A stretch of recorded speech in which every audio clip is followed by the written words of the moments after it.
Hello, good afternoon, everyone. Welcome to the conference session titled River Stewardship, Why Take Action Now? First and foremost, I am Meeta, Program Officer of GEC, and I'll be your MC for the conference session today. First and foremost, I would like to introduce you to our speaker, Dr. Kailasam, Manager of River Care Program, Global Environment Center.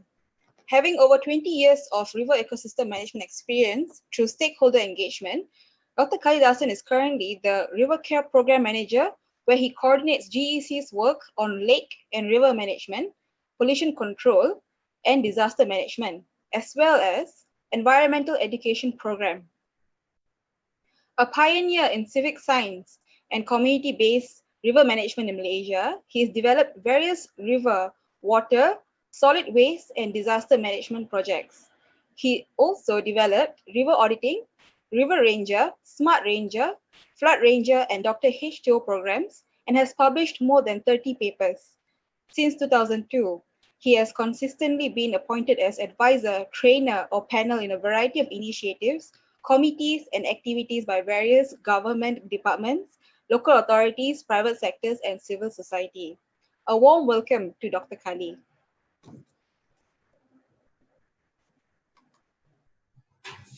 Good afternoon, everyone. Thank you for joining our session here.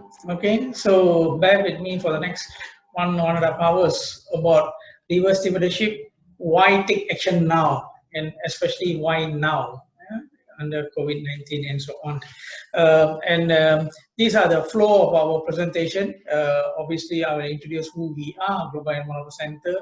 Besides that, we will look into environmental management and the benefit for the business, because our main focus today is a business player. And then as water is one of the key raw material for all the businesses, therefore we need to know what's the current status for our water resource in Malaysia. Besides that, we also will look into the implication of water sector and water resource on people and planet, as well as on the business from 2020 and onwards. Besides that, we also will look into the driver for the sustainability, because everyone knows sustainability is the key word now. I think we need to prepare, especially due to the climate change impact and so on. And finally, why action and why now and why you and I. Okay, so let me begin with Global Environment Center. It's a locally registered NGO with our motto is building partnership for the environment, because we strongly believe that none of us can be champion on our own. We need to work together. So especially the business player, we need to have proper partnership between government, private and public, including NGO and so on. And that become our motto, Global Environment Center, for the last 22 years. Okay, and so it's registered in 1998 with aim of to provide support information on information exchange and capacity building, as well as to undertake strategic project, particularly in developing country.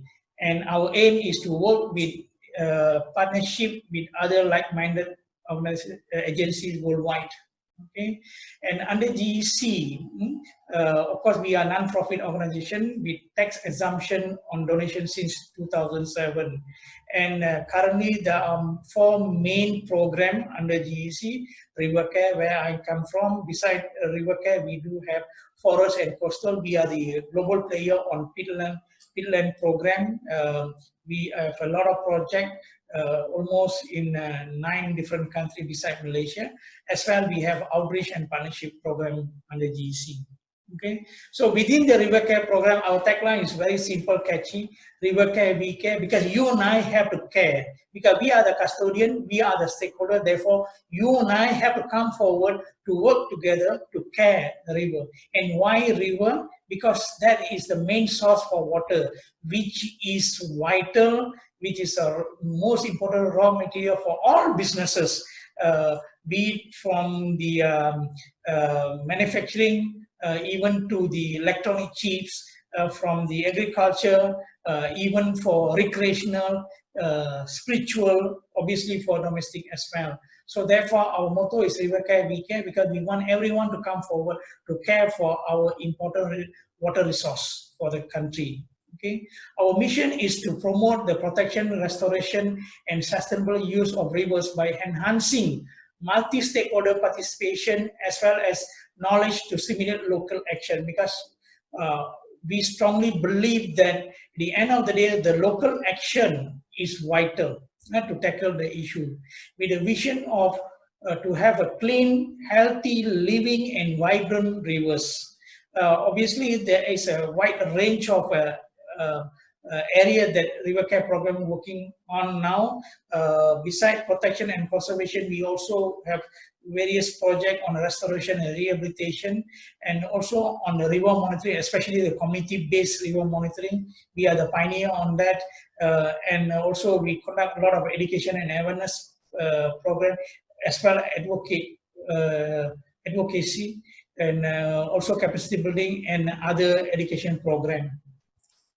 So these are the some of the major river care, river related project, water project which involves Sungai Selangor and Sungai Penchala water stewardship program, River of Life public outreach program phase 5, and also we have quite a number of projects in Upper Kinta Basin, one on the integrated UKB management through community engagement. We do have empowering community livelihood in Upper Kinta Basin as a part of the post-COVID MCO strategy. We do have mainstreaming of BioD into river management, alternative water supply for Orang Asli, beside water conservation program for schools, waste management program for schools in Klang Valley, as well as a very established and successful model on environmental education programs such as River Ranger, Smart Ranger, Dr. H2O, and Island Ranger. So now we look into, after we see who GC, that we have 22 years experience working on environment. So now we go into our core value resources that we are looking at today, which is water resource, and what's the current status. As everyone knows, water is life, river is lifeline. So please protect our river to protect our life. That is our motto. So what we pledge to people is, request people is, help us to protect our river, to protect our life, not for others, not for animal and other things, is to protect our own life. And that's why we say river care, we can. We need to do our part. And why river and water is important, I think basically for domestic usage, potable water, for the industrial, for transportation, for commercial usage, domestic use, power generation, tourism, for spiritual and religious needs, agriculture, aquaculture, sanitation, health, and also for ecological function, for environment is equally important, the water. And now the question is it water is infinite or finite resource? This is a very, very vital question, and it's also very tricky, as we know that we cannot create water or even destroy. Therefore, the water will remain there. Okay, the water that we have is the same water that been used in dinosaur or even cage era, or even 100 or 200 is remain same water. But the question is, so what is the real issue now? If water will be there forever, then why we are worried and we're always talking about water? So the issue is, the total water in the world will remain same. The only difference is availability, the quality of the water is the issue. Although we have water everywhere, every corner of our life, but unfortunately it's not at the quality that we can consume. And that will be the biggest challenge in near future, that you might have the water but unfortunately cannot be used. When it's highly polluted, it cannot be treated to be used for potable purpose and so on. So that will be the main issue. And of course, when we are in the school, we've been exposed into typical water cycle. You know, we have learned about condensation, transpiration, and so on. So we know that, you know, because water cannot be destroyed, the only thing we can do, change the water form from one phase to another, from solid to liquid, liquid to steam, and so on. So we rotate, we recycle the water. So this is one of the classical natural recycle process that God created for us. And all of us are very familiar with this kind of typical water cycle. But today I like to take this opportunity to bring all of us here to see what is the reality of water cycle. So when you go into reality, and this is what we call water cycle, everyone need to change our mindset from the typical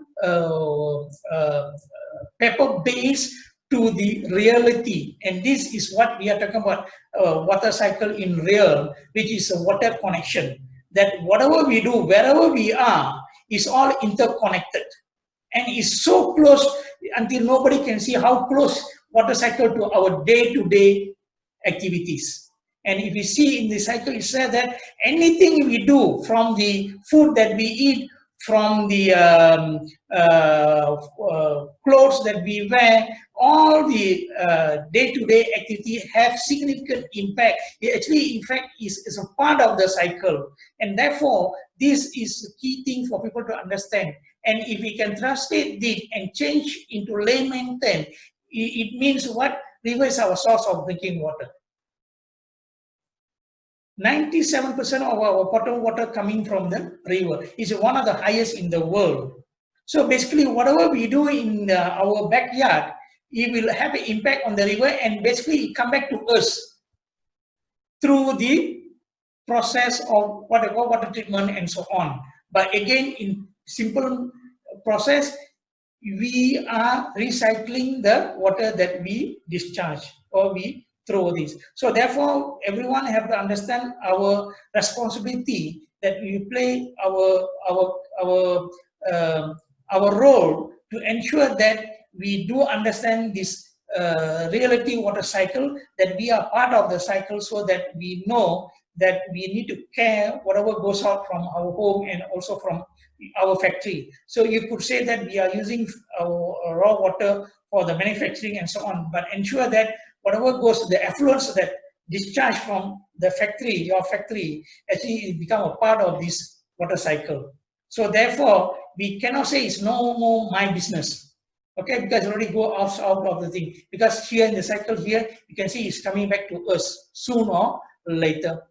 And if you look into overall, of course, Malaysia, we are blessed because we have plenty of water through the continuous rainfall. We have average between 2,000 to 5,000 millimeter per annum.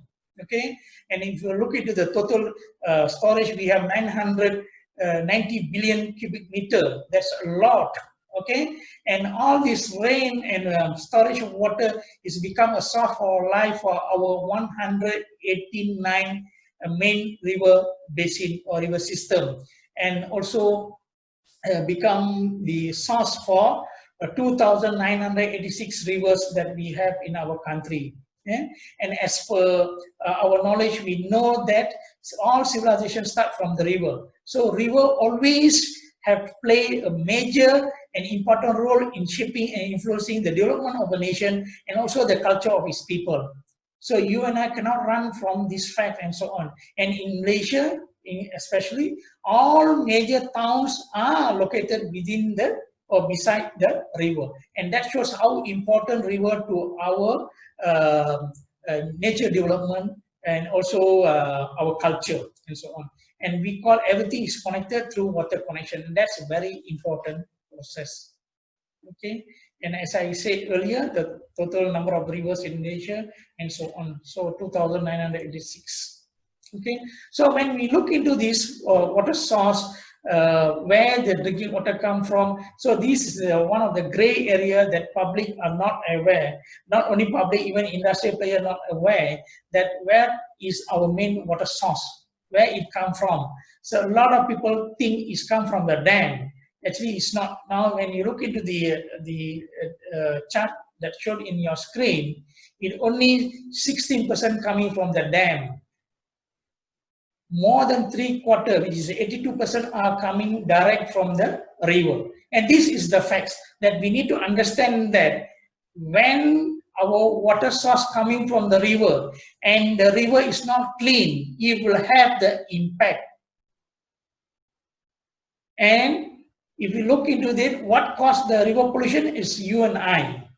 including industrial, agriculture, as well as the domestic use, which I'm going to share later. Okay, so this is a very important slide that we need to know that 82% of the water abstraction for potable use come from the river. Okay, and within the water withdrawal from the river, the number one usage is by agriculture. Okay, almost 62% of the water from the river being used for agriculture purposes, followed by industrial, which is 21, and 70% is only for domestic. So if you want to work smart on water demand and water management, so I think we need to look into these holistic things. It's not only what you and I do at within our house, but also what's happening in our agriculture and what happening in the industrial is really matter if you want to be smart to manage the things. Okay, so as already showed there, that the main water source is coming through the tap water, which is originated from the river. Besides that, the rain, surface water, and groundwater. Of course, we have a lot of storage, but as an NGO, we always say that should be the last deposit. So please don't touch now, as we have a lot of surface water to use for. And then if you look into the potable water supply, of course, according to the National Water Service Commission in 2018, potable water supply coverage reached almost 86.6% of the population in Malaysia. So it's quite high, but nevertheless, we still have roughly 13.4% who still don't have the treated water supply, which is not so good. There are still people are suffering, still don't have treated water in the country. And when we look into that on the other side, although we have 86.6% of the population in Malaysia have access to the treated water, but when we look into the usage of the domestic water, sometimes it's so sad for us, okay, because we can see the trend of wastage, okay, based on the data. So if you look into the water consumption data from the SPAN 2019 report, the average usage of Malaysian is 201 liter per day per capita, which is 34% more than UN recommendation, which is 150 liters only. So Malaysia boleh be used so high, more than 51 liters compared to the recommendation from UN. And that is one of the alarming issues that we need to tackle, okay? I think in the coming slide, we're going to see detail how we waste water.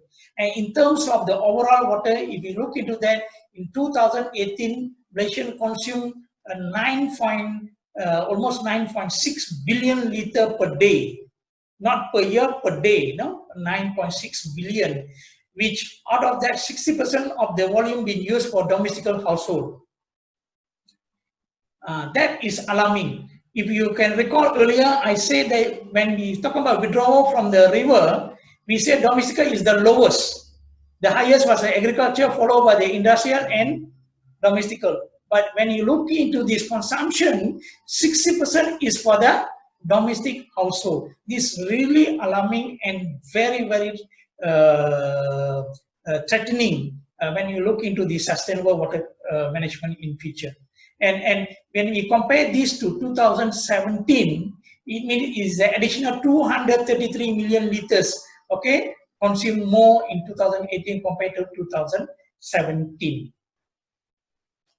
Okay, so when we look into, we study people behavior, usage in home, based on the FOMCA research, it shows that the highest usage as what we expected is in toilet, which is 26%, followed by, I mean, every house we have washing machine, followed by the washing machine, which is 22% used for washing machine, and followed by the other activities like car wash, gardening, and then cleaning, and also shower, which is 70%, and also leakages and so on.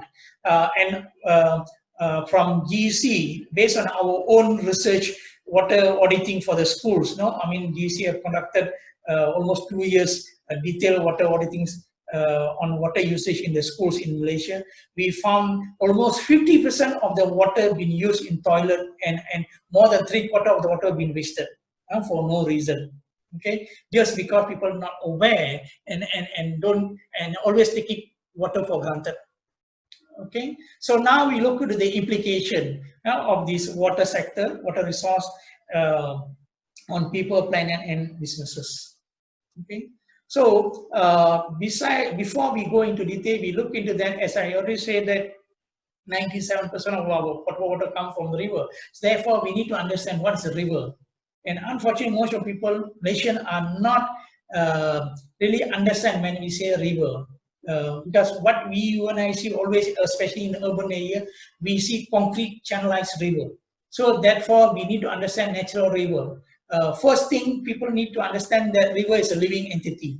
So as a living entity, it have own characteristic, that he must meander, it have ripples and pools, and it must full of flora and fauna, not rubbish, as it is what we can see in urban area.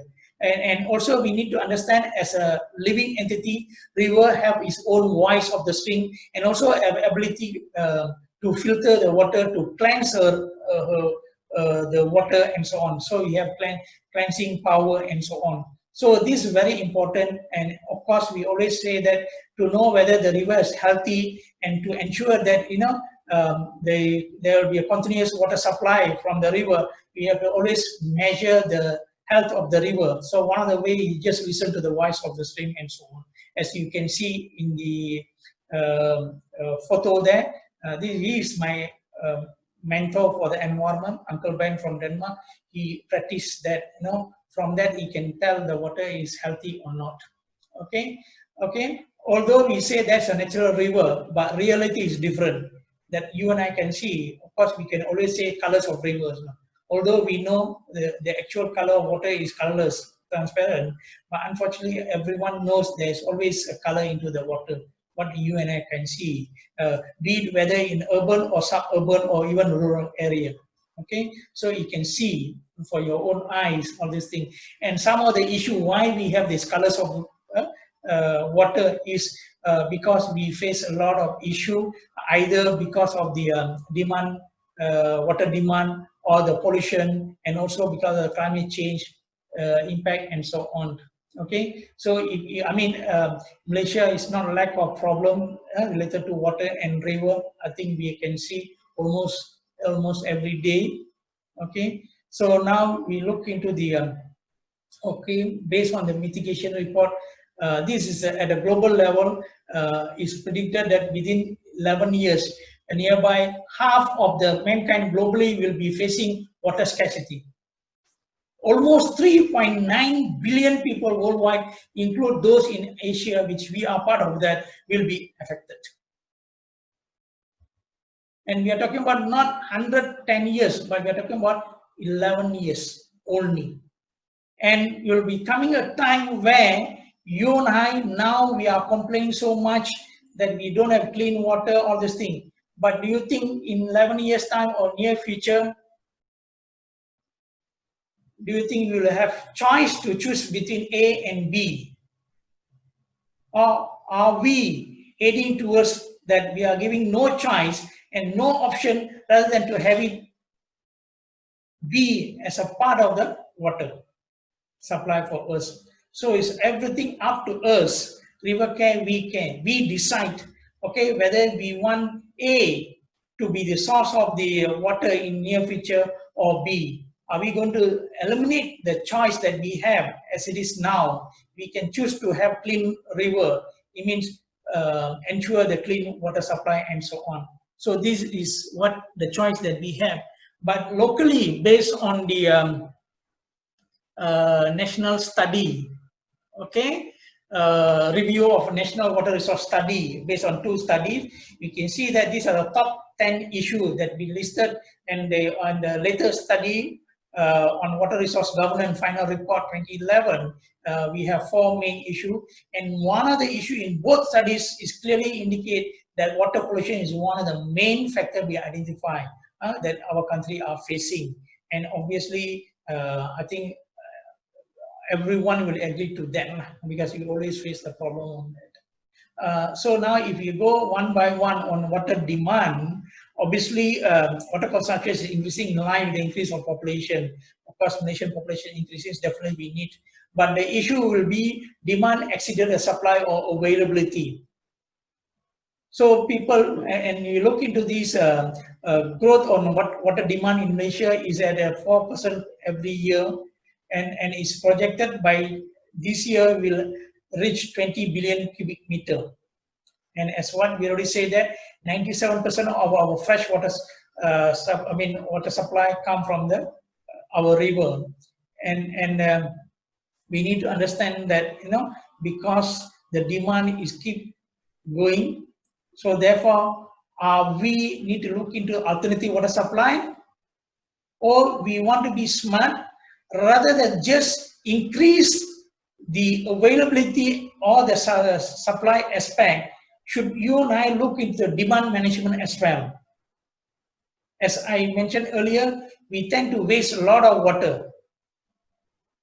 Our national average consumption is 201 liter compared to 150 recommendation from WHO. That shows that we are wasting a lot of water. So rather than looking into that, how to fulfill the demand, should you and I concentrate on water demand, especially for business sector?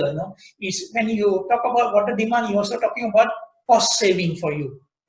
Okay, so these are the things. Now it can be achieved through the behavior changes as well, using the technology, which we're going to see, Industrial Revolution 4.0 and so on. So if you look into that, in terms of the projection on water demand in Malaysia from 2010 to 2050, it's expected that Penang shows the highest percentage increase needed, and followed by the Selangor. And we look into these two states, both are heavily depend on industry, highly developed state, and we need a lot of industry and commercial needs of water for these two states, and we need to totally look into that. Besides these two states, of course, there is a deficit for other states also projected and predicted based on the projection. Okay.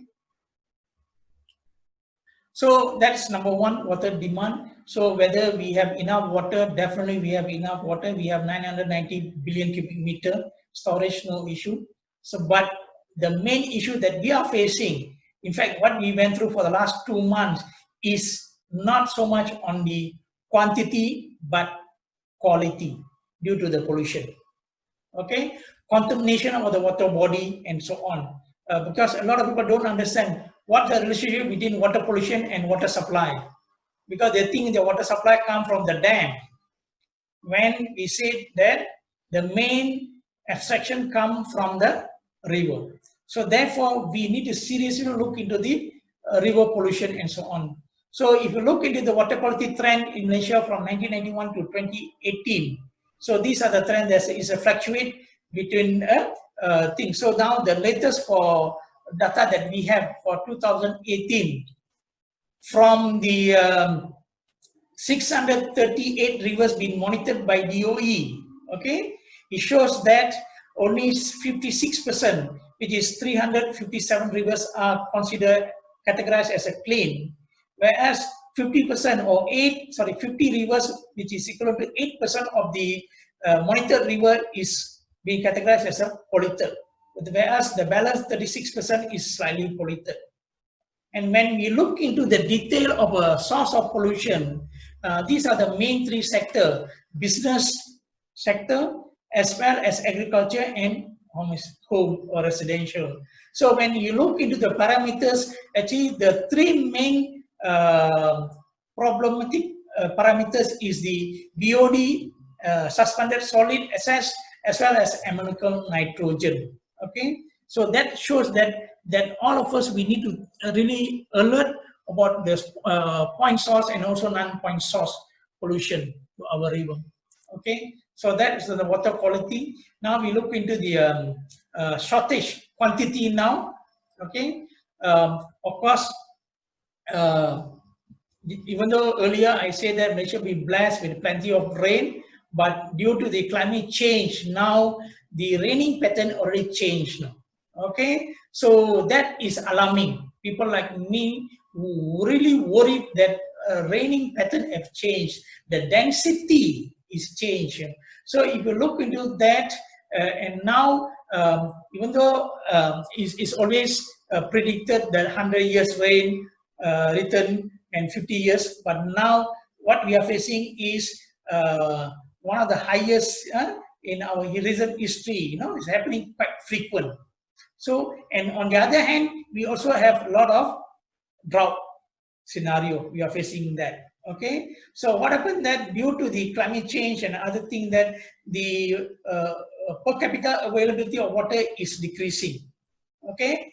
And this what we call reaching the practical limit for surface water resource development, and that cause inter-basin or interstate water transfer. I mean, good example from beginning is was Kedah, Penang, and of course the latest one Pahang, Selangor. So this is already happening, and furthermore, whenever there is a political interference into this, it will make it things worse. So as it is, you already have the environment issues, climate change causing a lot of problem, and if the political things, if there is no synergy and a proper coordination within the state in the country, we're going to have a multiple impact on our water supply. Okay. And beside the other first three factors, we have another issue which also equally important, that after the treated, we also waste the water, a loss of the water of treated water. So number one is non-revenue water, which is defined as a difference between water supply from the treatment plant to the metered quantity to the consumer. Okay, is lost along the way. Okay, and it consists of physical and commercial losses. Okay, but sometimes, you know, water consumed but not through the what that doesn't give revenue.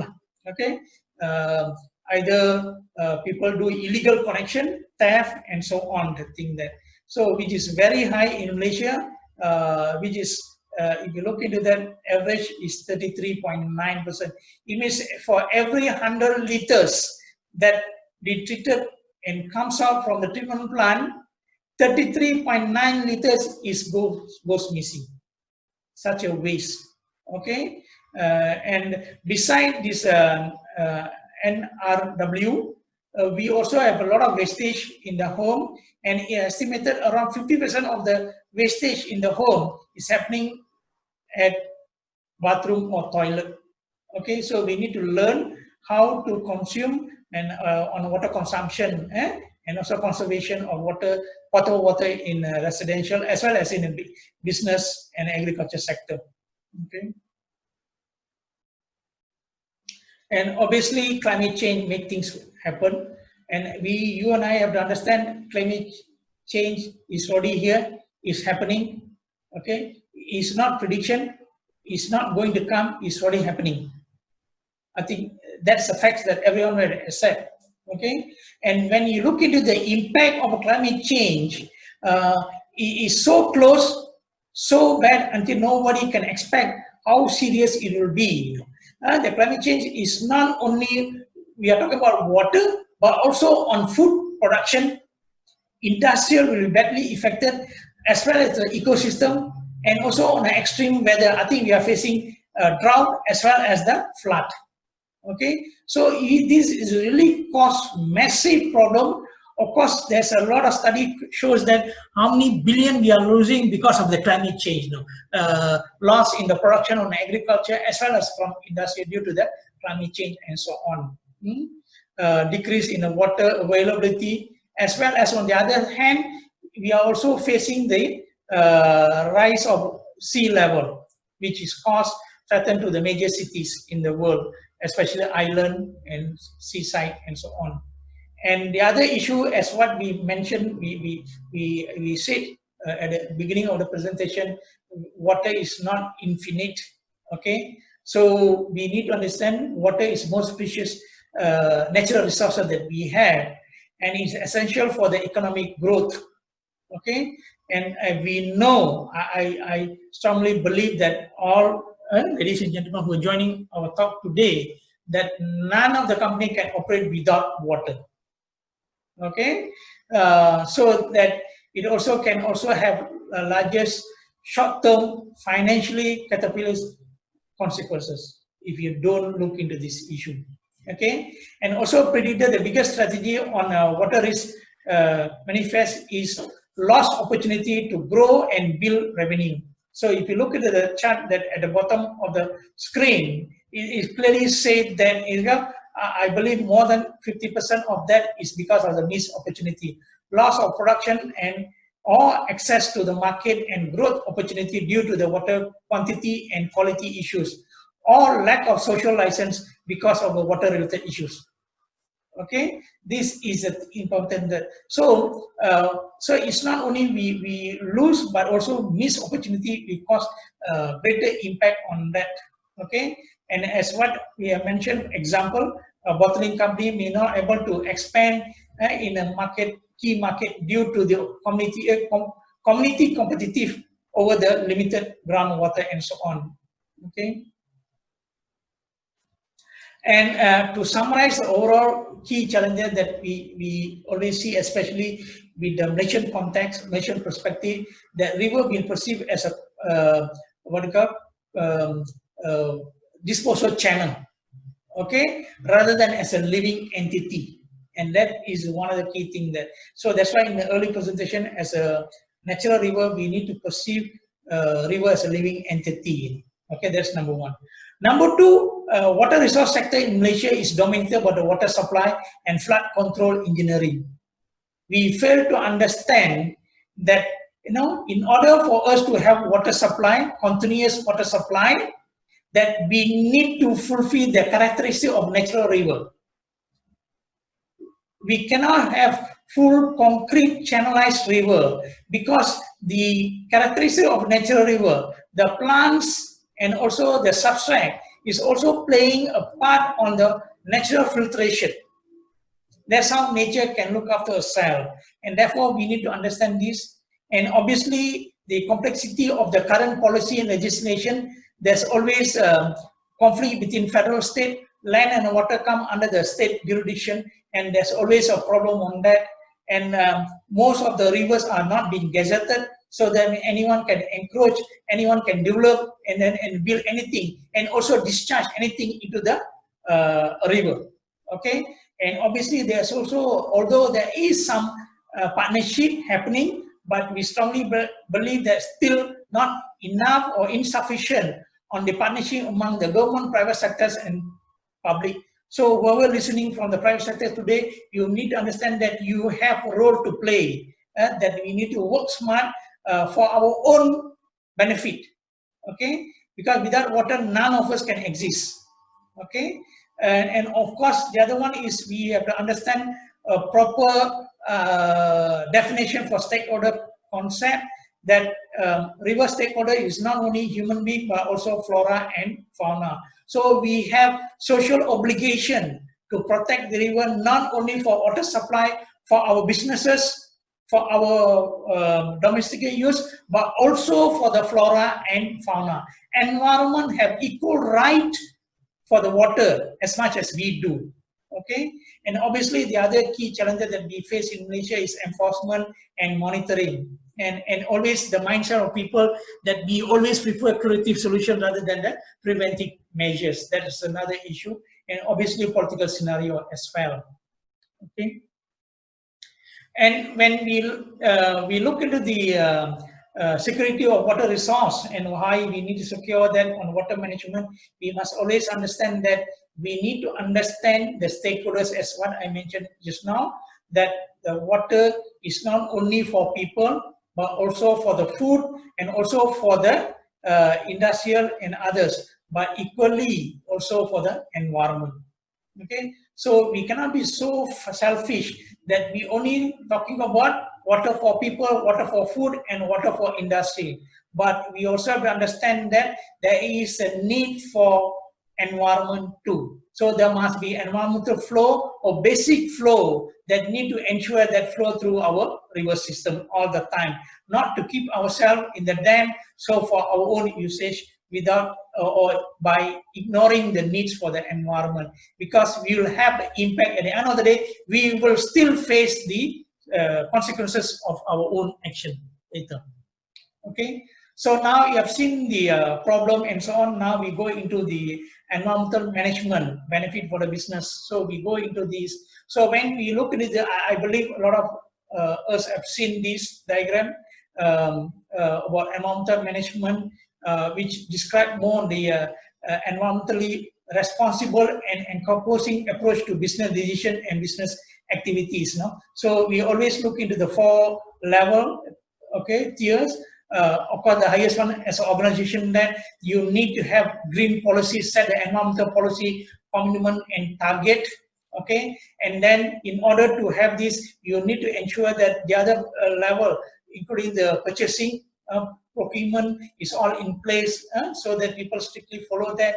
And in terms of the operational level, you have to ensure that clean production and discharge, resource and pollution management, that because you need to be responsible not only for the water comes into your businesses, but also what's discharged out or effluence that goes out from your business as well. And finally, equally important is the engagement. We always say that it must be top down and bottom up. We need to balance between top down and bottom up. There must be proper engagement of the top management, employees, stakeholders, as well as the immediate community and other stakeholders. So when you look into the benefit and the beneficiary of the thing, of course the benefit, we always talk about economy. Definitely we need development, and GEC, we never say that economy not important. We strongly believe that we definitely need economic sector, but what we're saying that it need to be balanced with the social as well as on environment. Sometimes it should be balanced. And when you look into the beneficiary, we always think about, we are talking about, is it government agencies, is it industrial corporation, or is it public and community? There's always one aspect we always oversee or overlook, which is flora and fauna. In GEC, we always lobby and we are always promoting that we need to treat flora and fauna also as a beneficiary for the environment management within that. So now we look into that. So we have seen the environmental management. Now we look into the key factor for the sustainability, which is a driver. Who is the driver and how to go about it? So when you look into that, the main driver for sustainability for the businesses, okay? Obviously, we can look into 2 aspects. One, external, and the other one, internal factor. So when you look at the external factor, sometimes you have no say on that, or you don't have immediate control on this factor. Number one, on the political, especially on the legislation and regulation. See, based on our GC's experience, when we work on with a lot of corporate, so a lot of corporates say we need to tighten our regulation and legislation so that is properly been enforced and so on. So that is one. And the other one is economic drivers on sustainability on the consumer and also suppliers. This is also equally important, and especially when we look into the consumer trend 2020 and beyond, which you're going to see in the next slide, that is clearly highlight the second external factor, which is a economic driver. That's very, very important, and we strongly believe this talk is meant to be there so that you all understand. As an economic driver, you have bigger say and bigger role to play to ensure that the water sector and business opportunity can be sustained over the long time period and so on. Beside these 2, we also have a social driver for the sustainability. Okay, so on the other hand, internal factor for sustainability. Obviously, if the big company, big operator, big players, you have shareholders and owners, investors are becoming increasingly aware of the threat of reputation as well as the financial risk associated with the environmental issues. It's already seen. We already saw so many times, happen, not at the small player, but also for the biggest player and so on. So I think it's time for the business sector to start to think beyond their own normal business operation and normal way of doing things now. Okay. Beside the shareholders and owners, the other key factor for internal factor, which is for me equally important, is the employee and the managers, because they are the main stakeholder for the business sector. Okay, so what we are saying that turning organization green implies involving employee in the process. You cannot have a policy that there's no buy-in from the employee. We always say there must be a proper consultation and at all time, at all level. And because we know employee involvement in the greening of the organization necessary to achieve the environmental awareness among the employee and so on. Okay. So as what I showed earlier, based on the consumer and consumer trend 2020 beyond, it clearly indicate that economic drivers is one of the key factor. So when you look into these are some of the studies that we abstracted. Some of the issue that or the trend happening at a global level is, number one, reuse revolutionary, that people are concerned about environmental issues, that it is continuing to rapidly evolve. Expect to see people focus on reducing their footprint and extend the life use of product. Okay, for example, we can see business are looking to model that avoid waste generation or use waste effectively. Okay, of course, whether it's air or water, everything is that now. So on the other hand, when you look into the consumerism, shoppers are opting for sustainable and local products. As you know, of course, we are not against import product, but it has actually increased the water footprint as well as the carbon footprint and so on. So now when you look at the sustainability, it's another factor impacting shopping behavior. You can clearly see for the last 5 years and so on. Okay, increasingly consumers are opting for paper and metal straw over plastic one. Obviously, this is in line with the Malaysian policy that no single-use plastic and so on, along with the organic product and cruelty-free brand. In response, many companies are going green, making zero-waste, package-free product their value proportion in bid to attract environmentally conscious consumer. Okay, but nevertheless, the other issue also that we like to share here is based on the 5 undercurrent that may impact the consumer productivity industry in 2020. Deloitte 1, health, wellness, and responsibility as a new basis of brand loyalty, along with the increased consumer focus on personal health, the environment, and social impact. This is another trend happening. So I think as a business player, you and I have to listen, to study, and change ourselves and so on. So on the other hand, we also look into the demand for sustainable alternative will increase. Activists and also consumer, not only activists, but also even layman consumer now really do understand and now pressing business for greater action. Okay, so no more price become a determination factor, but now people started to think beyond the cost price and so on, whether it's supporting environment cost or not, whether you're supportive of that. Of course, there's a statistic that how much trend, whether there's increase or decrease in terms of the production of the thing and so on. Okay, so now after we see the overview, we have seen the the issue that we are facing. We also seen what need to be done, the consumer trend and so on. Now, why now? Why do we have to take action? Okay, obviously 2020 and beyond. 2020 is a very interesting year because it's not only because of the environment issue that we face, but new factor that COVID totally change everyone's perspective, in fact, change our behavior, the way we see things, and so on. And that is one of the living proof for me to show that why you and I have to care for the environment. Because during the COVID, we can see a lot of proof that only human need environment. Only human need plants, flora, and fauna. So therefore, you and I have no choice rather than take our own action. And why? Of course, as I say that beside COVID, we are facing this, especially people in Selangor.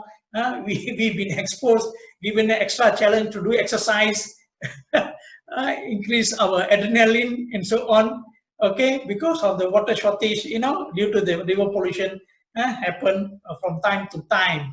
Now, like now you see, now you don't. Okay, it's happening now and then. Okay, so therefore we need to change. So when you take that for the industry, because we are talking about for the industrial players, okay, why and how? Of course, we can divide them into different tiers. Okay, one on the producer and supplier. Obviously, lately, more and more suppliers are pushing corporate business to implement green innovation, such as green product process and so on. Okay, but nevertheless, the supplier have a privileged access to external information, because now access to information is available, everyone can access. Maybe in Malaysia we still have problem that, but at a global level, information is available within second, easily can access. So now everyone have the information. If you and I don't change, you will have faced the consequences immediately. Last time people can manipulate the data, but now unfortunately cannot. Especially I personally understand that WhatsApp changed the way people behave. Previously, when we communicate with the agency, it will take sometimes months before action be taken.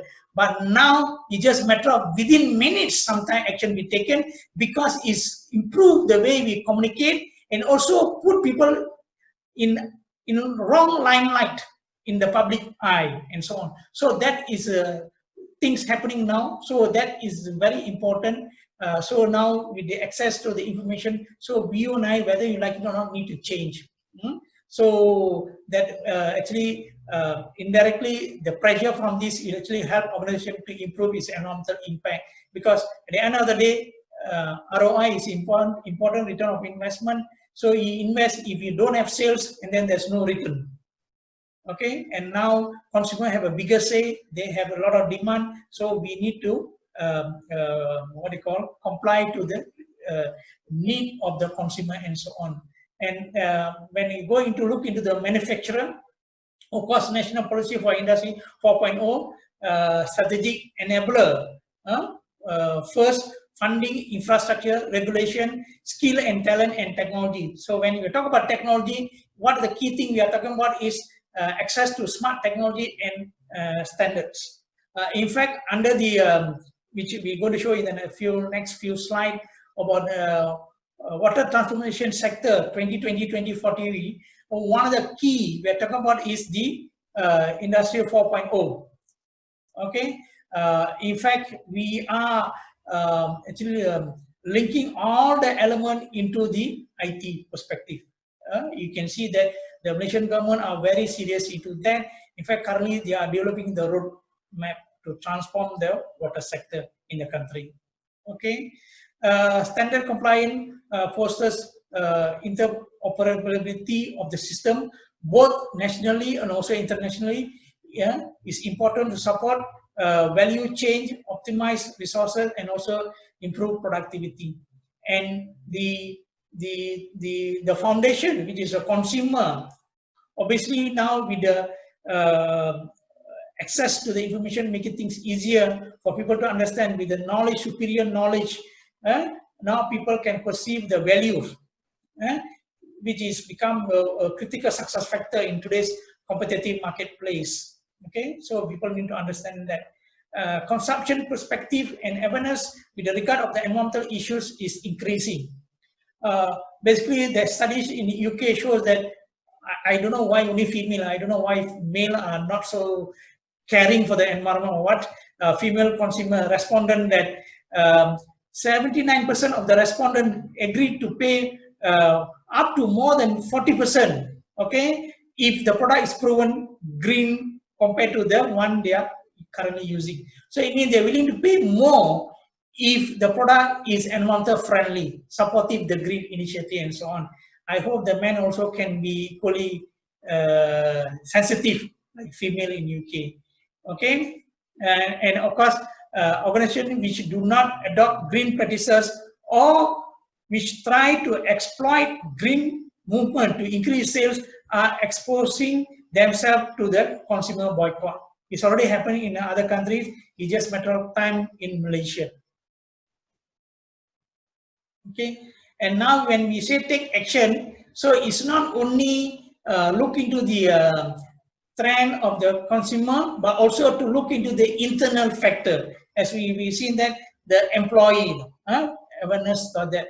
And we strongly believe one of the key aspect or necessary condition for a successful environmental management effort is the presence of effective environmental education and awareness training initiative, which provide each of the employee to conduct themselves in more environmentally aware manner and make environmentally responsible decision in their organization. So it means the action by the individual employee can support the policy and also support the company. Otherwise, it will be very difficult if employee not in line with the policy or the direction of the company organization. That's very important. Participation in organization changes process can reduce resistance, build ownership of the change, and motivate individual to make change on the effort of the work. Okay, employee draw ideas and proposal on how to reduce the environmental impact from the production process from their own experience as well as the knowledge that they gain through the company. So it's very important to always empower the staff, the employee, and expose them with the right information. I would say not only information, but also skill available, technique available, technology available, so that they can support that. And one of the studies also showing that managing changes is impossible without employee participation. As what we keep saying, river management is not possible without community engagement. Similarly, in the business sector also, managing the changes is impossible without employee participation. So participation also impossible without understanding. So we have to make sure that employee do understand the whole process, because it's not possible for the employee to participate without proper understanding. And without participation, it's impossible to make the changes and so on. Okay, and we know that overall the key concept in describing an environmental awareness and education program is a lasting knowledge. Okay, so now we look into the action. Okay, what you and I can do. This one will be from GC perspective, our more than 22 years experience that we work with the community. One of the key, I would say, niche of GC is working with the community. When we say community, also consumer and so on. So we like to share that on that. And obviously, as what I mentioned earlier, the roadmap for national agenda on water sector transformation 2020-2040. Okay, this will be the master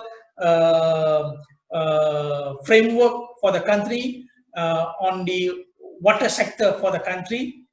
We are talking about transformation, so that we can look into that.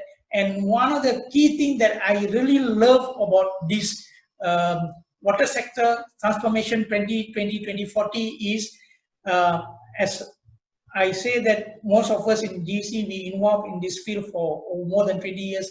This is the first time ever in Malaysia, in the Malaysian government, that the driver for the transformation, they clearly mentioned, is the people.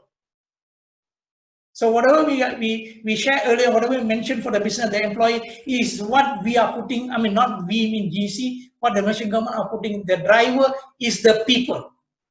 It's clearly spelled out. And we are so happy, as an NGO, we are so happy, first time we recognize people as the driver, key factor. okay, not as a supporting actor in the plan and so on. Obviously, at the moment now, there is a 8 component under this what you call water sector transformation roadmap study. Or one is a AACB, advocacy, awareness, and capacity building. Beside that, we have so many things. One of the important part is integrated water sector data center, IR4, Industrial Revolution 4.0 for various water subsector. We are talking about the nexus of water, food, and energy. And another key important also, we are very much happy for it is virtual water and water footprint. As we say that in Malaysia, the number one sector that consume water is agriculture. That means indirect water or virtual water playing significant role on the water management in the country. So therefore now the government are looking into this virtual water and water footprint. Obviously, we are also talking about acknowledge the impact of climate change, impact and adaptation, and alternative water financing. People like you, business, we need financial mechanism. So currently, we also, I mean, the water sector transformation looking into the alternative water financing, how private sectors can sustain the water sector and so on, and also water as an economic sector and so on. Okay, and we need to understand this transformation of the national water sector is very important. Is one of the way to empower the economy that is a dynamic and able to significantly contribute more to the GDP of the country. Okay, and this dynamic role as a new economic sector will not only directly enhance the employment opportunity in the water sector, but believe me, it is also to forge the nation's science, technology, and innovation development. And this is clearly emphasized within the transformation agenda. Okay, so now we go into our GEC program. The thing that basically over the last 20 years, GEC through the our engagement, consultation, involvement with government, private sectors, public, and also education institution, research institution, we have developed various programs. So one of the program is awareness program and also the training. Specifically for the business sector, we have developed what we call clean training, which is clean stand for connect, learn, empower, act now. In fact, we already trained so many players within Klang Valley under the River of Life public outreach program. Beside the awareness program and also the training, we also have a conservation and education program. We empower the local communities through River Ranger 2.0 and also water quality kit sponsorship. In fact, we also work with a few private sectors on this. Through their support, we also have conducted a lot of projects, which I'm going to share immediately after this. But also we have empowered the staff on the importance of water resource management and also waste management too. Okay, and obviously we have developed a lot of material which can be the guideline for community-based water usage, potable water, Dr. H2O, and so on. Beside that, also the CSR, especially the river adoption and smart partnership, medium to long-term multi-stakeholder support and so on. And as what I say, that people is the driver under the National Water Transformation 2040. That is one of the key things. I think the business sector can bang on this to know that the government acknowledge people is the driver. So you can and you should invest heavily on people. Yeah? Of course, the first one on employee awareness training, clean training, as I already mentioned that. So some of the aspects that we always emphasize to empower the employee on water conservation and sustainable usage, because as what I showed earlier, we have seen that the problem that we tend to waste a lot of water. So it's not to supply based on the need, but also we need to manage the demand. So this is one of the key things that we emphasize on the water conservation, and also understand a zero waste concept, especially the solid waste, and also effluent management. Okay, we tackle on that. Stimulate personal individual action on sustainable resource management, we always emphasize that people's behavior changes is vital. That's including eating, okay, what we consume, what we eat. Obviously, most of the time in GC, we always encourage vegetarian approach.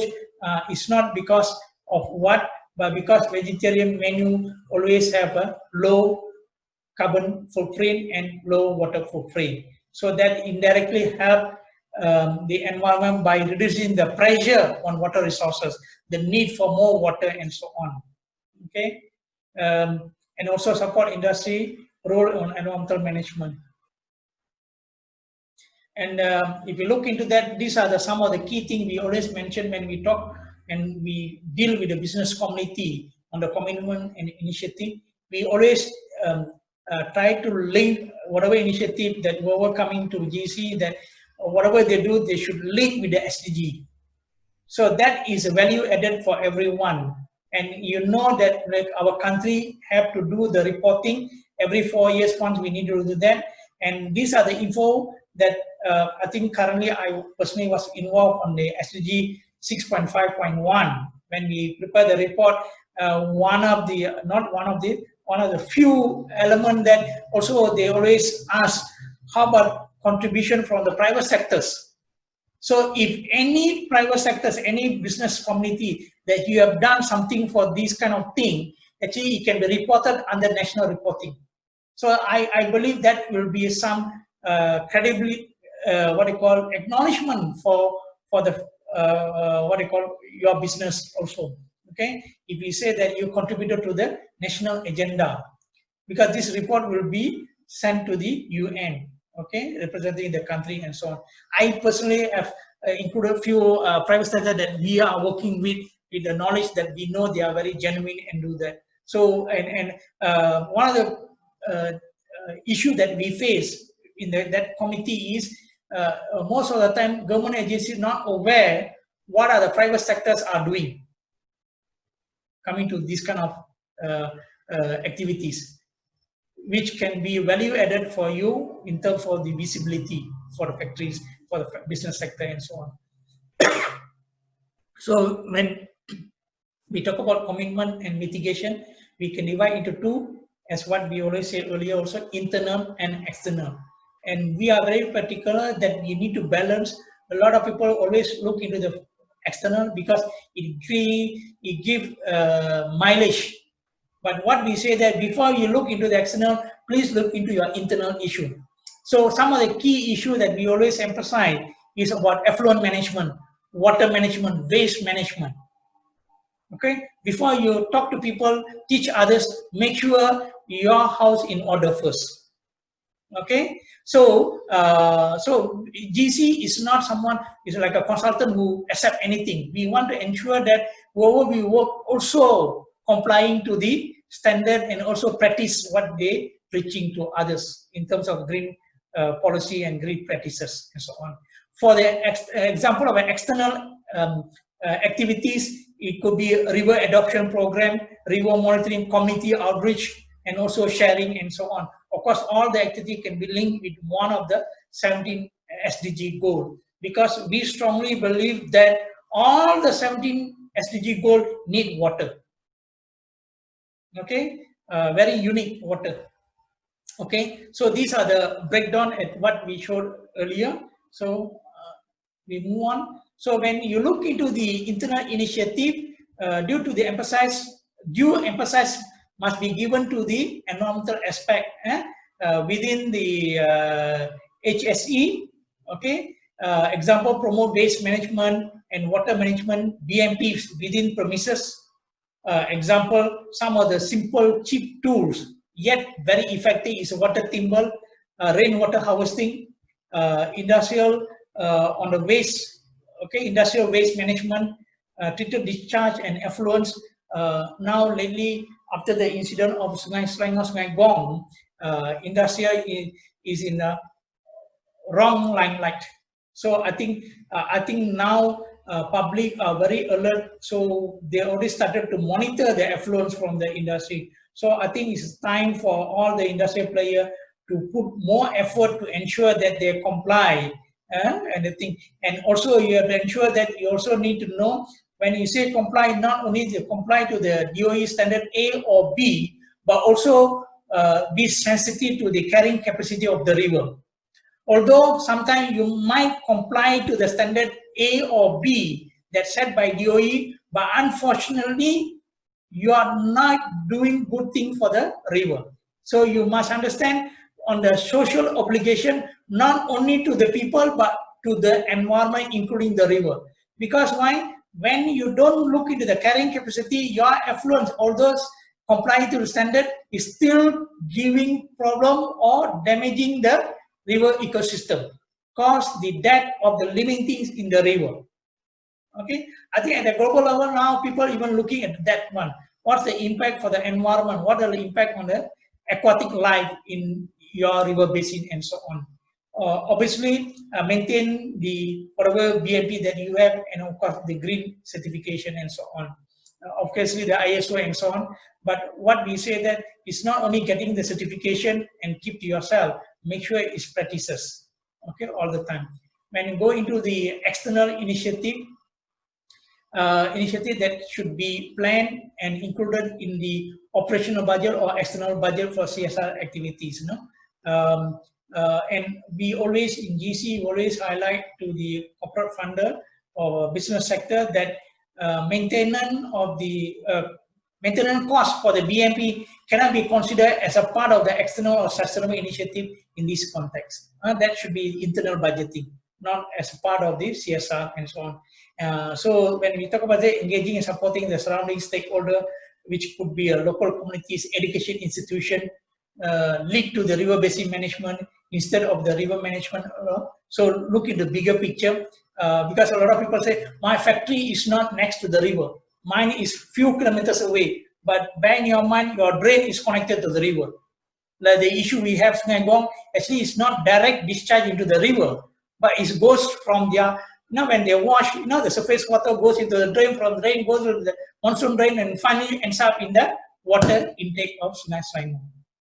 Of course, is around so many kilometers, yet it have an impact on that.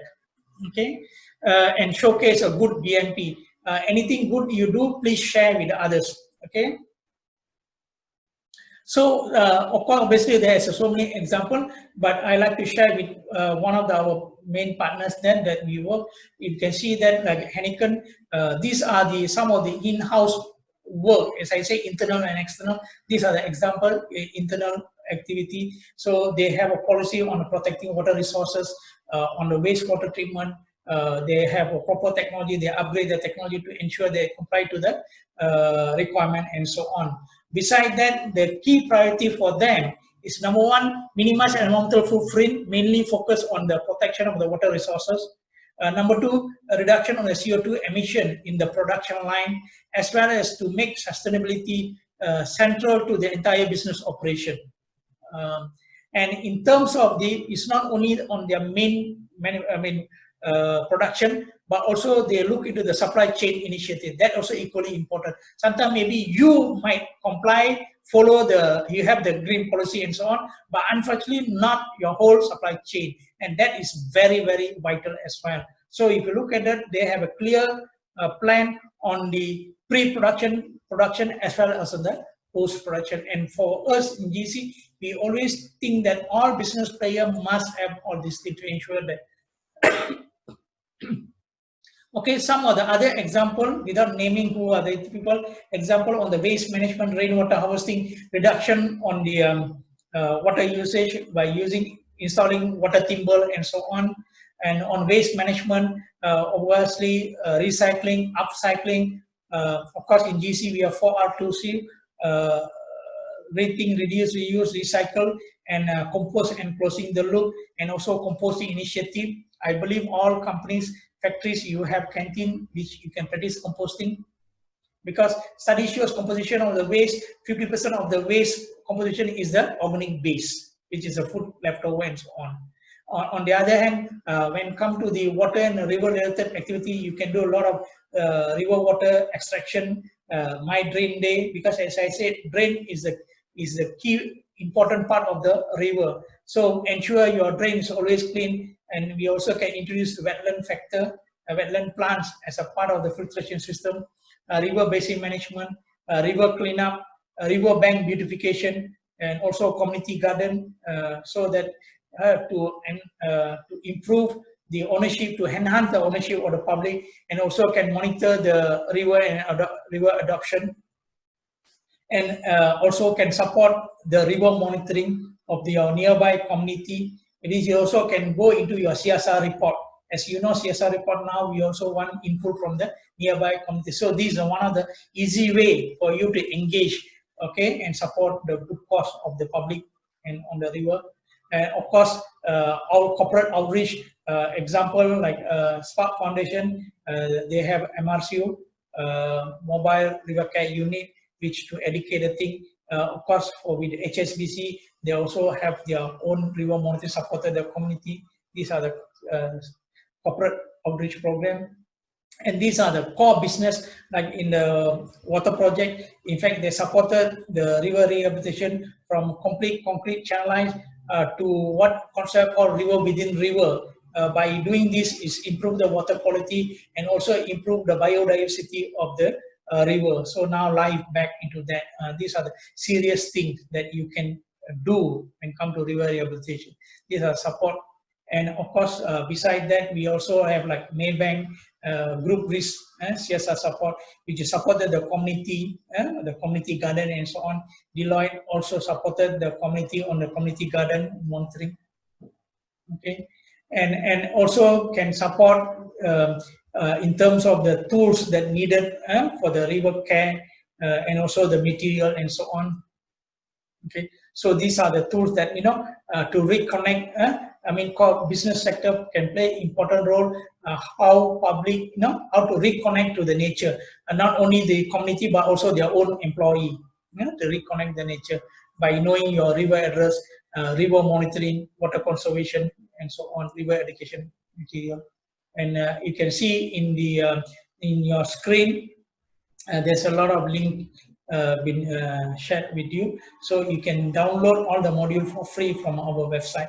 We encourage everyone to download and share with your contact and so on, because out there's a lot of people want to do. Unfortunately, they don't have resources, either financial or technical resources or support. So these are the things that, and one of the humble thing before I coming to the end of my presentation, that I want to emphasize that each of us, we need to know the river address.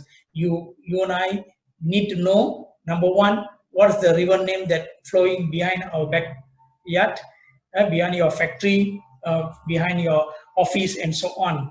Okay, so that we know that we have impact and impacted by our own activity through that river. Number two, you need to know where your potable water come from which treatment plant, from which basin. It could be different river basin. You might stay in a Klang, in a PJ, which your basin is a Klang River basin or Sungai Penchala, but your drinking water might come from the Selangor River. So that's number two.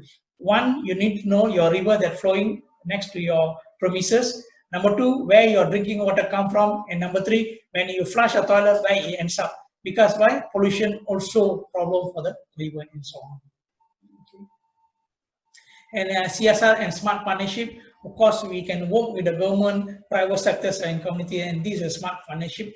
And currently, there's a lot of public coming forward to play their role. And one of the way we say for business sector to engage the public is through the platform called Friends of Rivers. Under the GEC, we started the whole concept back in 2002, okay, for Kelana Jaya, where we work with a lot of corporate people and also the industry around that area. So the first Friends officially registered was in 2002, which is the Friends of Kelana Jaya Park and so on. Of course, if you look into the previously, most of the people at the beginning earlier came to the picture because of the issue and problem base. But lately, for the last, I would say that in the last 3-4 years, people coming into become more proactive due to the ownership of that rather than to tackle the problem. Previously, it was a problem-based, but now it's more on the ownership, and they want to be proactive.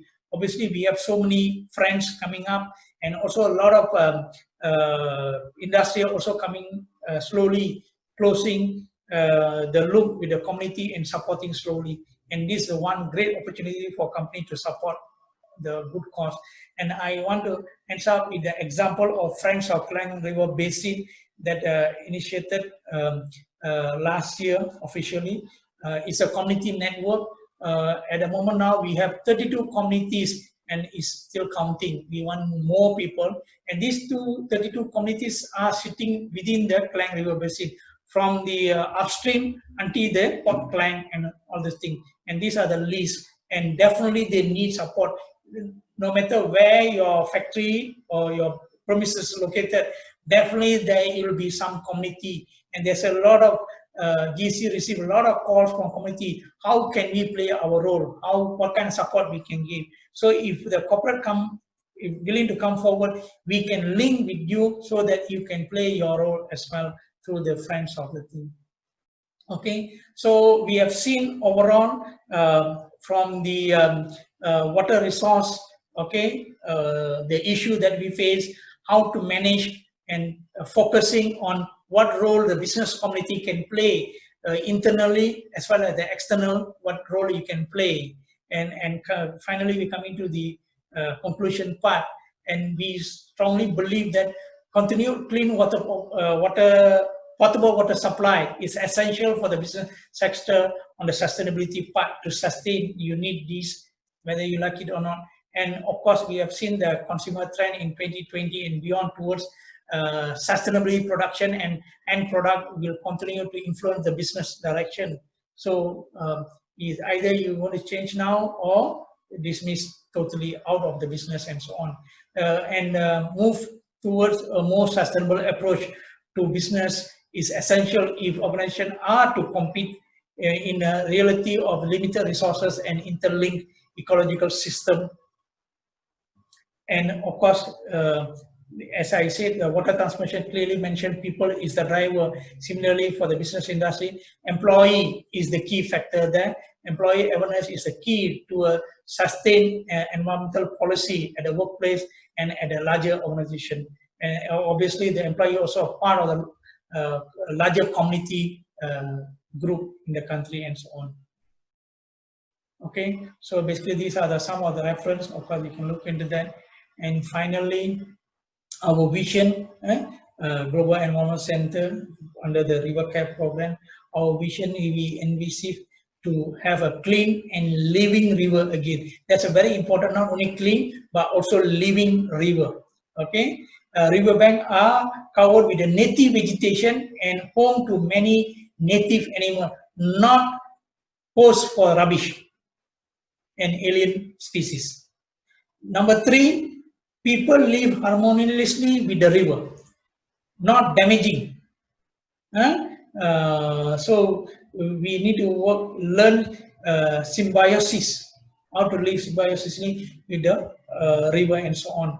And then the river will again be an attractive place and enjoyed by the public, not go into the, what they call built environment for the social and also recreational purpose. Okay, and finally, we also envisage that sustainable irrigation, agriculture, manufacturing practices that benefit all, including the environment. At the end of the day, environment must be the actual winner, because we cannot live without environment.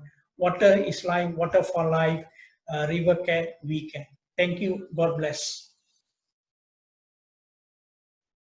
Together we achieve more.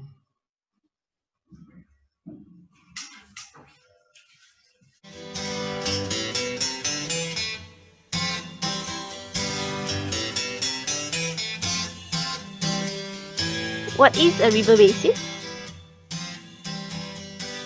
A river basin is all of the land that rainwater flows across or under on its way to a river that eventually leads to the ocean. We depend on our river basins to sustain life. We use its water for drinking, agriculture, recreational, and even businesses. Unfortunately, various forms of pollution can interfere with the health of our river basin. Streets filled with litters get blown out or washed away into drains and rivers. Oil and other chemical pollutants discharge into the river without any treatment at all, affecting the quality of our rivers. What we do will somehow affect our waterway. Therefore, it is important to protect the quality of our river basin.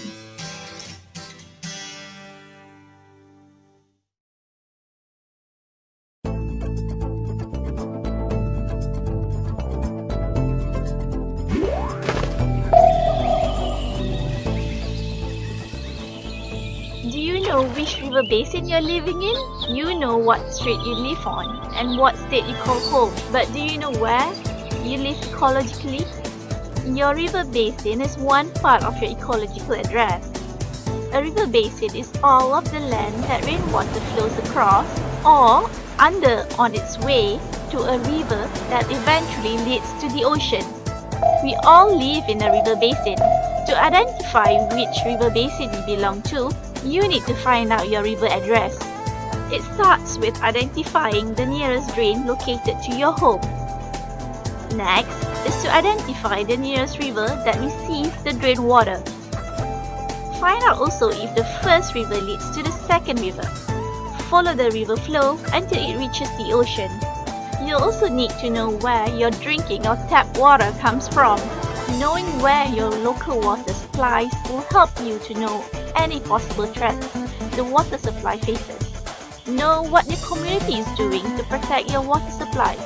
Help others to be aware of the importance of clean water in your community. Lastly, find out where your wastewater goes to. The goal of wastewater treatment is to remove suspended solids from wastewater so that it can be returned back to the river and the environment safely.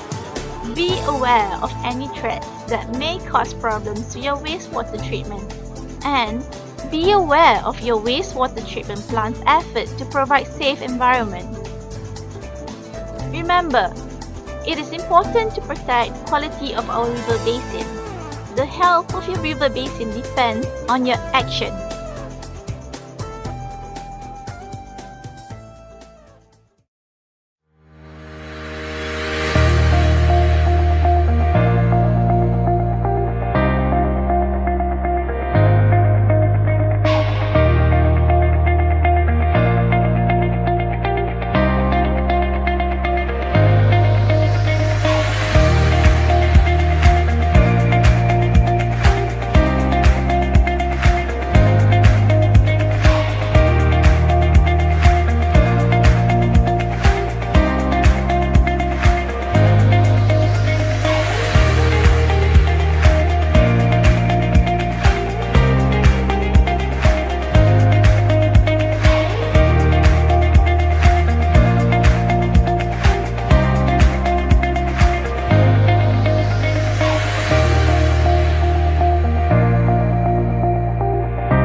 Hello, everyone. Ladies and gentlemen, we have come to the most important part of the conference session. Before we get to the questions, let's start with a thought exercise. I would like to bring your attention to the top right corner of your screen and click the polling tab. Once again, click the polling tab. So there you will see 5 questions. I would like you to go through them and answer all 5 to the best of your capacity. 3 minutes is allocated for this activity, so your time starts now.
It's not a competition, so you can still take your time. I have about a minute left.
Before we go on to the Q&A.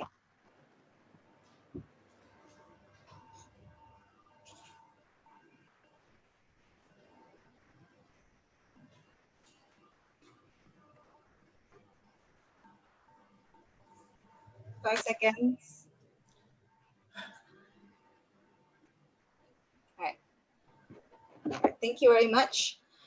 So to benefit further from the session, I should not proceed to the Q&A. So please welcome back Dr. Kali. Before that, in the interest of time, I will combine similar questions, yeah, and also the person who actually requested for the slides, it will be shared to those who have made the request. Yeah? All right. So first question, this is from Mr. Raju Kumar. Dear Dr. Kalidasan, thank you for the sharing. We have lately been bugged by numerous water supply disruptions, especially in Selangor and KL. What does the government need to do to the water polluters besides taking them to court and punishing them? It seems insufficient to stop them from committing such acts in the future. What immediate action can be taken by respective parties, i.e. government, private sector, and public? Okay, thank you, Vinita, for the question, as well to our Mr.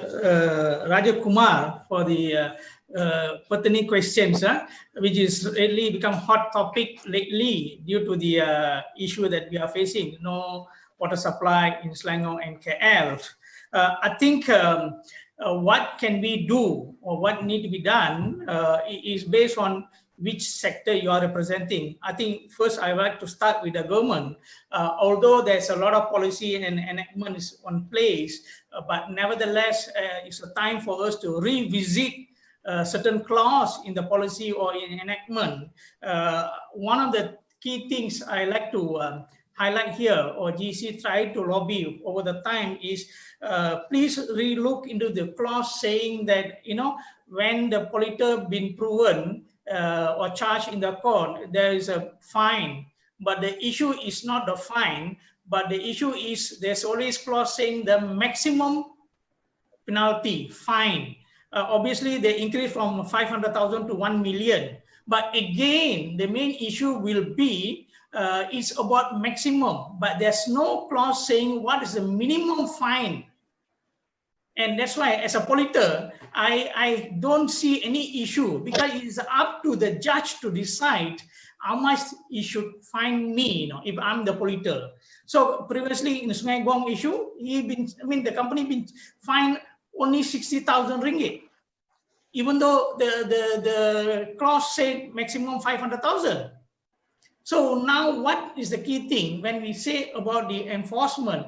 We should have a minimum fine. So it means as a polluter or the possible polluter, whoever think in future before they do, they know if I caught this is the minimum fine I'll be entitled to pay. That's number one. Number two, in prison. Also similar, is only maximum, that's the minimum. So what we're saying, there should be a clause, a mandatory minimum prison if found guilty. So these are the two things. And the third one, equally important at the moment now, is as a polluter, I just pay the fine. I mean, prison is very seldom happening in our country. So it is the cost for the mitigation. See, when the pollution happen, even the water intake pollution level is very high. So what the government immediately do, they don't investigate, you know, who should take responsible, who should pay. They just go do the mitigation. So whose money being used is a public payers, taxpayers' money. So now what we think is, if the company been proven as the culprit, and then the cost for the treatment and mitigation should be borne by the company, not by the taxpayers' money. So these are the thing, mitigation or changes need to be done within the government, so that any possible polluter that thinking in line with that, they know if they're caught, there is a minimum penalty, there's a minimum prison, mandatory prison. So I believe with this kind of strict enforcement and penalty, so that will we will prevent people from continue doing what they are doing, because even though we highlight that, it's still happening. Okay, that's number one. Number two, that's from government. So the other one is from the private sector. They need to understand that they need to ensure that the effluence is compliant to the standard as per what I explained in the presentation. They ensure that, because when there is a disruption in a water supply, your own business will be affected, even though it's done by another factory, but the whole community, business industry badly affected. Your income gone, employment issue comes. You know, it's not only affecting the general public, also business community. So you have to ensure that your like Federation of Malaysian Manufacturers, all these things need to be proactive to ensure the members also comply to the whatever standard there. And finally, the public, we need to be on ground. I think a lot of us, we are on the ground, we suffer. And we need to know when we suffer, it's not only not having a clean water, but can you think like dialysis center, hospital, who don't have water, you know, what kind of problem they're going to face and so on. It's life and death. So public, please be eyes and ears. And also we hope government can provide a proper platform for them to be eyes and ears and share their finding for immediate action, not after incident happen.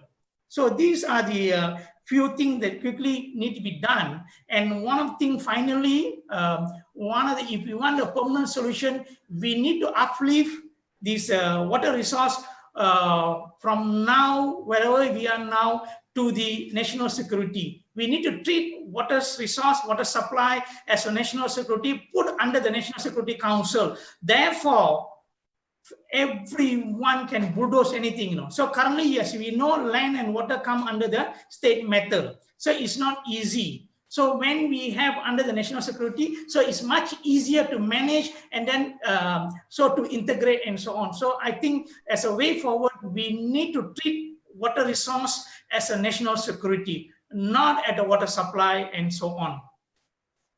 Okay, hopefully Mr. Rajakumar, you can understand, and hopefully you will agree with whatever we say that. Okay, thank you. Right. Thank you. I guess the key theme here to pick out is prevention is better than cure. So moving on to the second question. This is by an anonymous.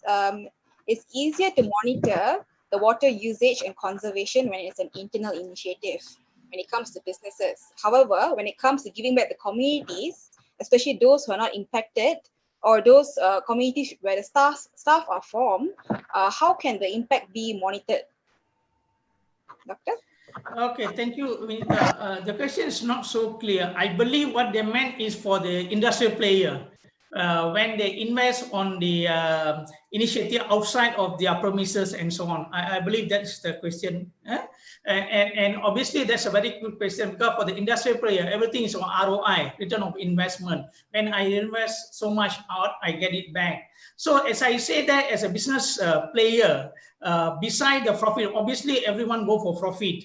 Beside the profit, we also have to see the social obligation to the nearby community and so on. So whenever you engage the community there, so you are part of the community in a wider scope. So as a part of the community, you need to play your role, not only ensure within your premises that you comply to the standard and do whatever check and balance within the premise, but also ensure that the nearby community, when I say nearby community, is not only human being, but also flora and fauna also being protected. So in the planning, you need to look into that, so that whenever you do your CSR report, you can quantify the impact or benefit people have received within your outside of your vicinity. So if you have done something outreach to the nearby community, if let's say you improve the river water quality or rehabilitate the river, so the impact on the flora and fauna, the aquatic life,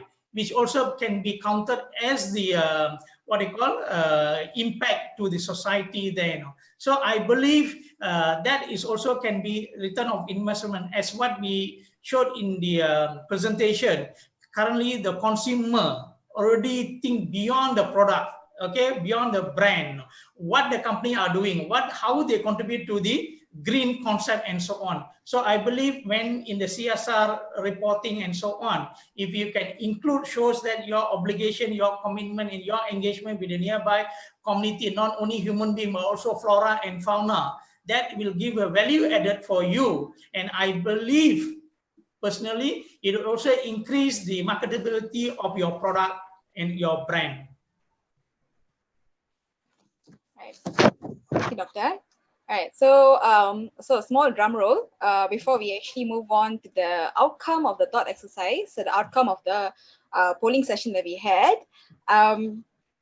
Give us a few seconds before we show the outcome of the polling. All right, as you can see, it can be seen right now. Dr. Kali? I think based on the number of people who responded to the polling exercise, we can see that majority of them saying that the first one is, do you know where your water supply come from? 94% say yes, they do. And of course, the chart clearly showed that it's come from river and lake. Of course, we combine that, that's very good there. But unfortunately, still people think water treatment plant. Huh? So water treatment plant is just a tools, no? So that is not the source, okay? So the second question is, when we ask that, do you know your river name next to your premises? Almost everyone say yes, only few say not sure. Okay, so that's very sad to know that people still don't know their river that flow through their backyard and so on. And then for the question about, because today our focus on a business community, we ask, is your business involved in any environmental related initiative? Have they done? We see that almost 68% say yes, they have done, involved in some sort of environmental related initiative in their business, either through CSR or any other initiative.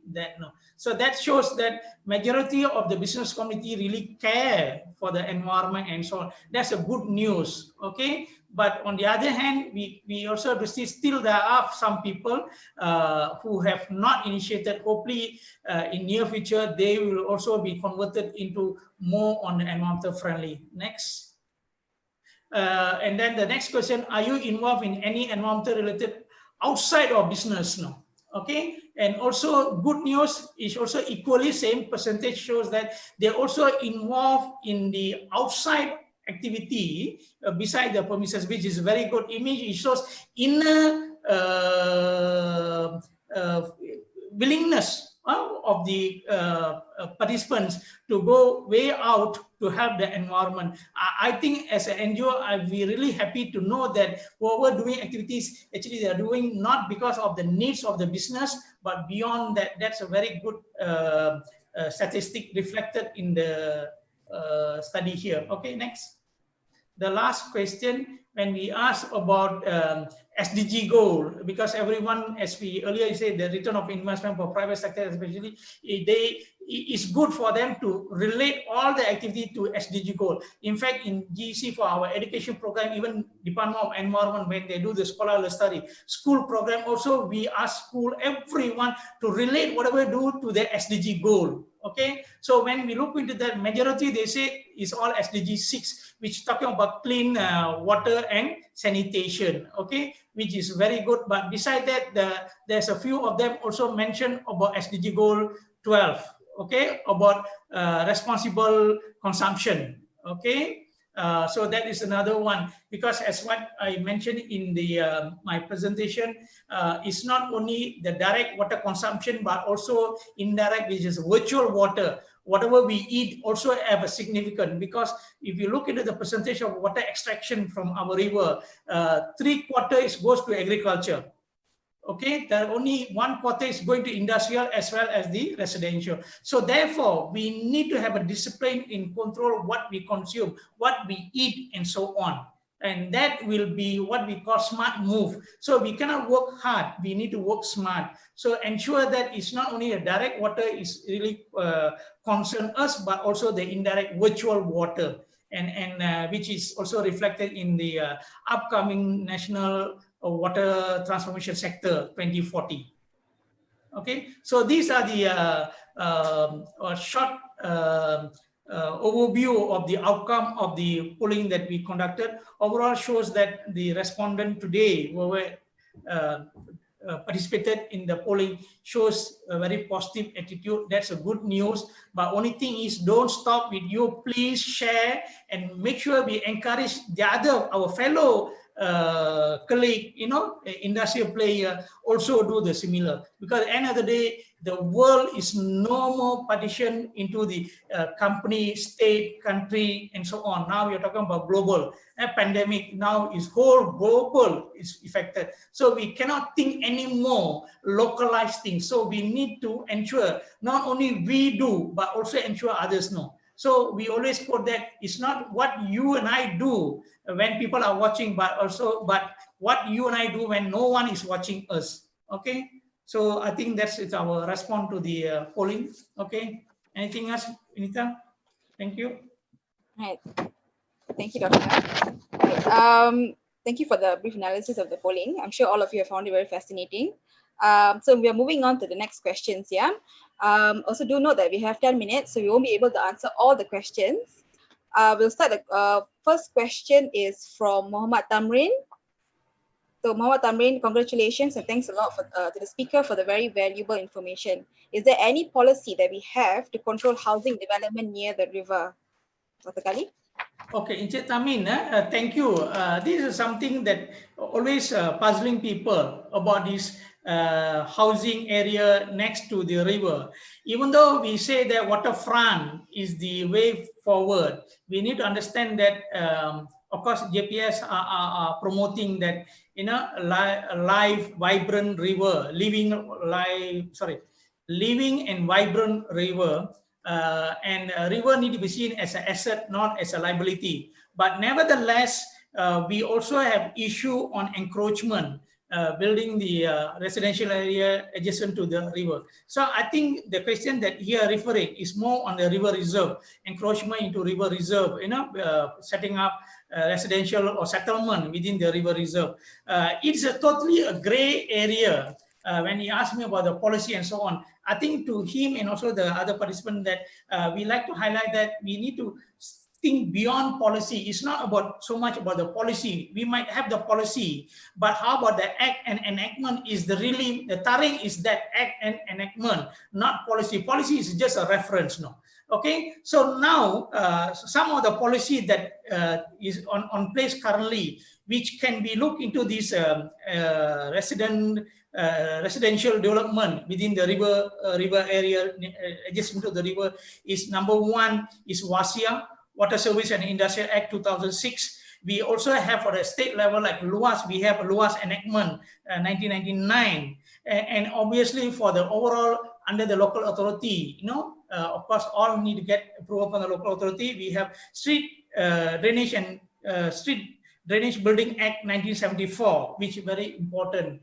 But whenever the process take place, whenever there's a request for the development of the river reserve, the first important player will be the PTG, Pejabat Tanah dan Galian, which most of the time they refer to Japan to know the status of the land and so on. So hopefully that community always can monitor to ensure that whenever there's a first signboard put up in your area, ensure that PTG aware and whether they already permission given for the developer or even individual what they call construction of the house and so on. So I think because this is a big topic by itself, it's not easy because there's so many policy and so many agencies, stakeholder involved in the process. So I think if you ask me whether do we have enough policy enactment, yes we do, but it's scattered everywhere. Okay, of course under the local authority they have one-stop center. Whenever there's a development, they go through the one-stop center, and their role is to ensure that all the agencies been consulted and so on.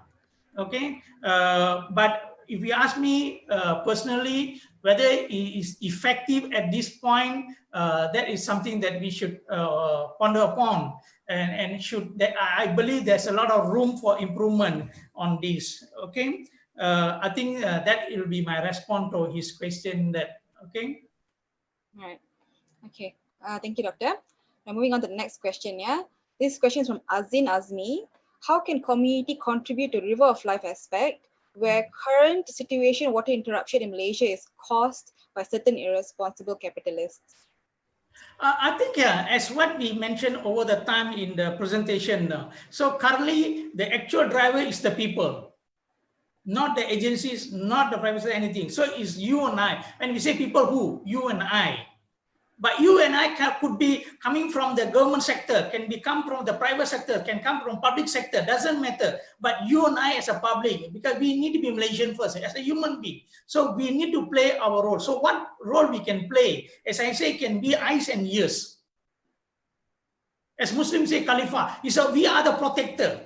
Because we are the only creatures that we have sixth sense who can think beyond human beings' welfare, responsibility for the flora and fauna and also for the environment. So therefore, we need to be eyes and ears. So what are the key things we need to do? Please monitor the river. And okay, that as a public, we need to know our river address. And this is one of the bigger problems that most of us, we are not aware of our river address. We don't know where our drinking water comes from.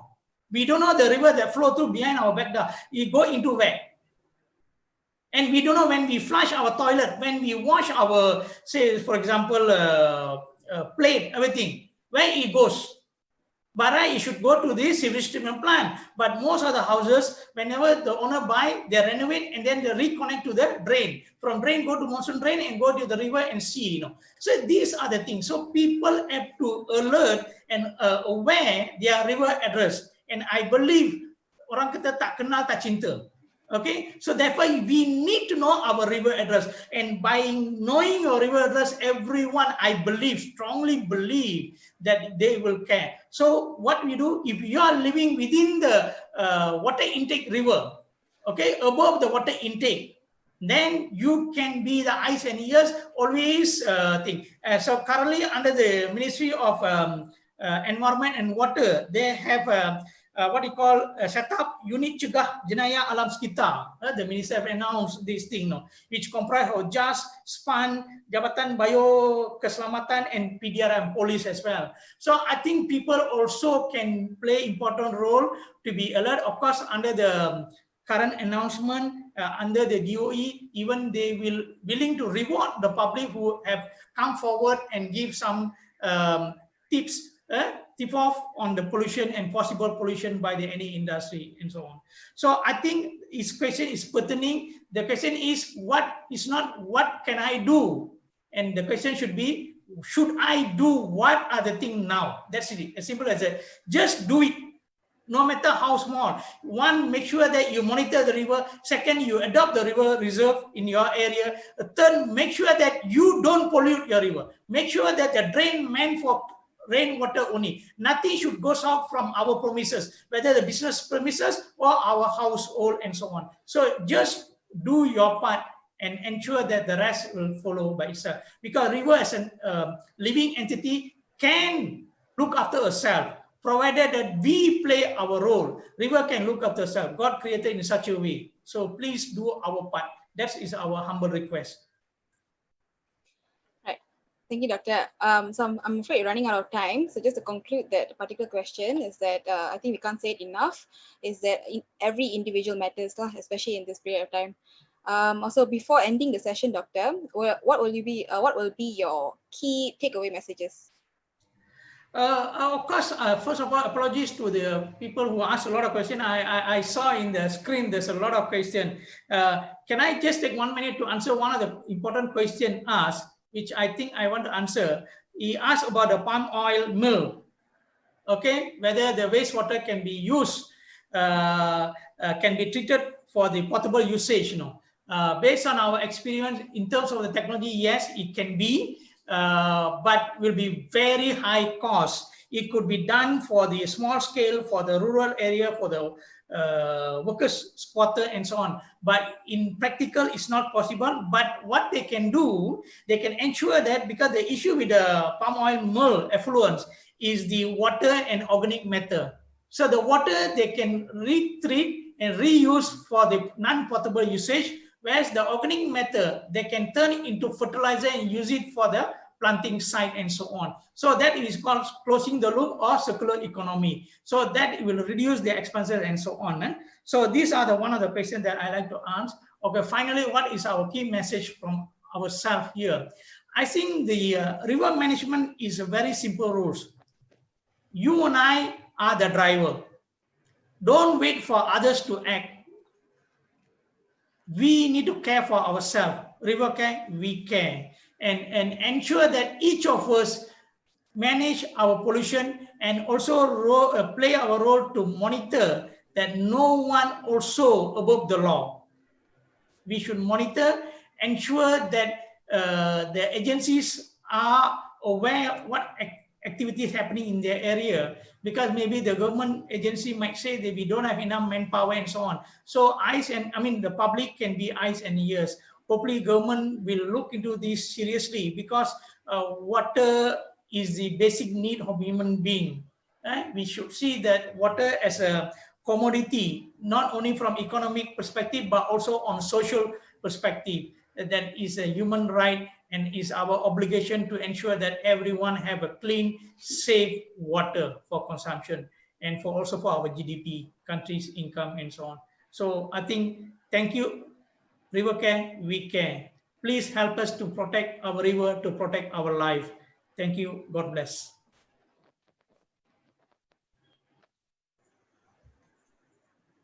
All right, thank you.